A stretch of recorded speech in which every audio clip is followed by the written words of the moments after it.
राजकारण हे प्रोग्रेसिव्ह असलं पाहिजे, बरोबर. डिस्ट्रक्टिव्ह नाही. विरोधाला काय लागतं? विरोधाला काही लागत नाही. आम्ही तेच विचारतो विरोधकांना, अजून किती पिढ्या तुम्ही कोकणातल्या बर्बाद करणार? हो, वरती बघा, घाटावरती पश्चिम महाराष्ट्राला आता 8 पदरी रस्ता येऊ शकतो. आम्ही अजूनपर्यंत दुपदरीकरण म्हणजे चौपदरीकरण अजूनपर्यंत आपल्याकडे पूर्ण होत नाही. तर आमदार कशाला व्हायचं आहे? तर उद्या सभागृहात गेलो तर हे सगळे विषय मार्गी लावू शकतो. नुसतं बाहेर बोंबलून आंदोलन करून काय होणार नाही. जास्त उपयोग होत नाही.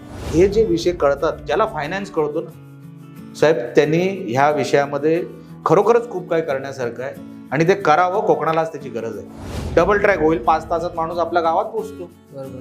तर डबल ट्रॅकचा तुम्ही पहिला विषय हाती घ्या. टर्मिनस कोकणामध्ये नाहीये, त्याला नाव कोकण रेल्वे, कोकणात टर्मिनस नाही. आज मोपा जवळ आल्यामुळे चिपी विमानतळाला सर्वात मोठं नुकसान आज मोपा जवळ आल्यामुळे झालं. पण लोकांनी स्वतःहून वळलं पाहिजे थिएटर